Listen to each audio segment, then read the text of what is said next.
Hi everyone. So in today's video, we are going to be looking at our LMS or Canvas course. And in our Canvas course, this is the home page. So from the home page, you'll have important links. You have the current module that we are working on. This is the most important one. This is the one I want you clicking on the most, but you can also just click over here on modules. Helpful links will be a page with videos and other helpful things that'll just get us through the year, things from the beginning of the year that you might forget by the middle of the year. And I'll be adding to this page as the year progresses. Contact information. This should take you directly to my email if you need to directly email me any questions. It's the best way to get in touch with me. Student view if you don't want to go through one login, and then your HMS student handbook. So let's click on current module. So this will take us to our unit 0, which we'll be working on throughout the first 2 weeks of school. And then we're going to, after we finish our unit 0, we're then going to move into our unit 1 and as well as morphology. Now with morphology, this is just something I want to talk about. It does not fall into your general units of study. It's separate from those units of study, but that does not mean it's not just as important. And we will be working on a new lesson roughly every 2 weeks. And with each lesson, there will be a quiz, and we'll be practicing either with our warm-ups or just with practice built into each day. So just be ready for that morphology. I want it separate from the unit 1 because it needs to be. With a lot of the morphology, you'll be taking notes in your notebook and then using it to work on specific assessments or work on in small groups with me. Now moving into what each unit will look like. So with each unit, I want to have it so it's essentially like prerequisites. You have to finish one thing before you can get to the next. So this is our first unit, and what this will essentially look like is this. You see everything is grayed out except for the first assignment because you have to finish that first. So if we go to our first assignment, must do number 1, and you'll see, I should have said that, you'll see must do's and you'll see should do's.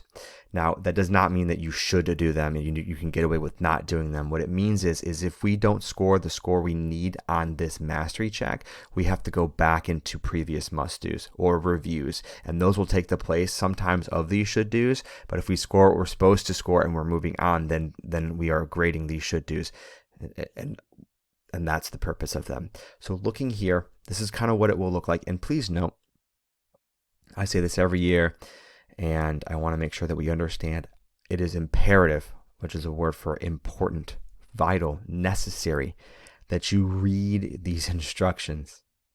I know a lot of times we just like to jump in. We just don't even read the instructions. I'm guilty of it myself, but I need you to read these instructions.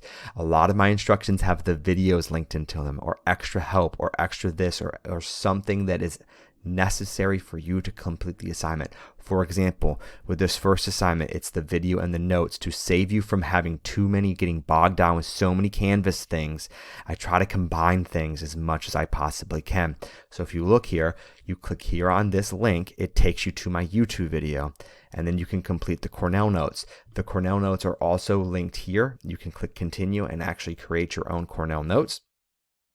What I would prefer you do with your Cornell notes is that you would come to me and get a paper copy, or even write them down in your notebook. Either is fine with me, but if you don't like that, if you want to do it all digitally, it's fine. It's just when it comes to studying, the Cornell notes being in a notebook or being paper copied into a notebook, or you created them yourself in a notebook, are just so much easier. And so if you also notice, you have to raise your hand if you need assistance. You also need to show me when you complete these notes before you can move on. So once you have shown me these notes, you can then click mark as done, and then you can move on to the next assignment. And here's the next assignment. Same thing. All of my assignments are going to be both paper. Not all of them are going to be paper, but all of them can be found in Canvas and digitally. That's just how I run things.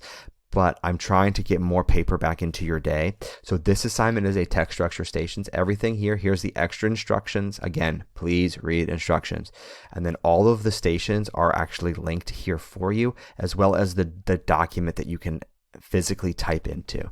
However, I will also have all of these articles printed out as paper pencil copy, and I will have the worksheet that you will fill out as paper copy. Whichever you do, if you decide to do digital or paper, you mark as done when it is completed, and you turn in the paper copy, or you turn this in here. It'll turn it automatically if you type it. I'm sorry for not making that clear. And then we get to our last thing that I'm going to be talking about in this video, which is the mastery check. So this is the last thing here. Now, not every single mastery check will be this way, but some of them are just Google Forms, and you'll click the link to take you to the Google form.